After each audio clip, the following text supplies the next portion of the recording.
So ayun po no, what's up sa inyo? So yung araw na to is tuturuan ko kayo kung paano nga ba bumili ng Steam Wallet gamit ang GCash. Okay? So dito, hindi na tayo gagamit ngayon ng Kodo Shop or any website na gagamitin natin or Steam.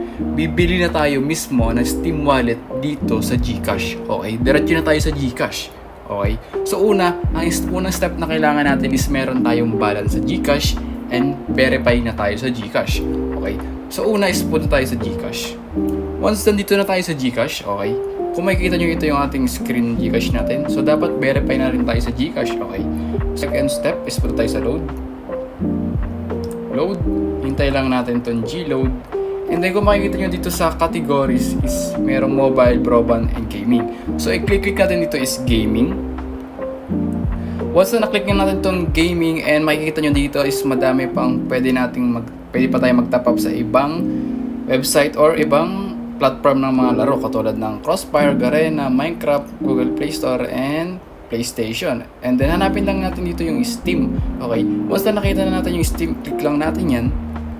And then ilalagay lang natin dito is buy load for kung kanino nyo i-send yung Steam wallet code or sa inyo. Okay. So ilagay nyo lang dito yung phone number nyo, pero para sa akin is nandito na rin kasi yung contact details ko.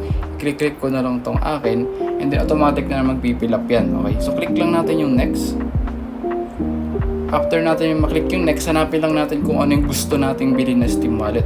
Pero para sa akin is ito lang tayo 60. Okay.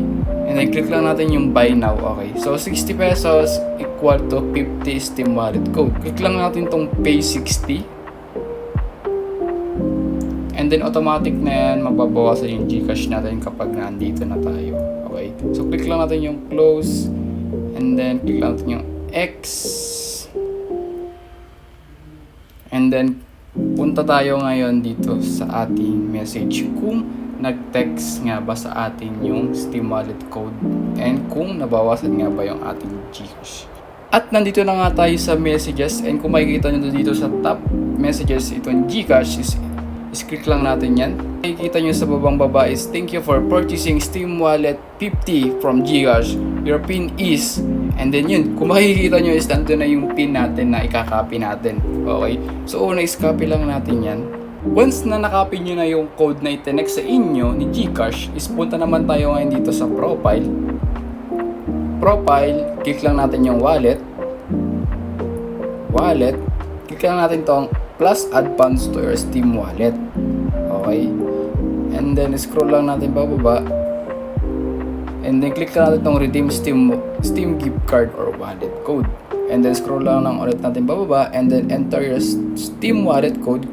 So ipipaste lang natin dito yung kinapi natin kanina.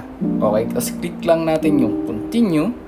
And kung makikita nyo yung balance natin is 210. And kung makikita nyo after natin ma-continue is nag-success na. Okay? So check natin kung nadagdagan yung balance natin.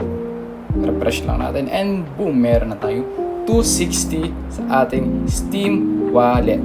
Okay? So yun lang guys. Ganun lang kadali paano mag-top up ng Steam wallet gamit ang GCash. Okay?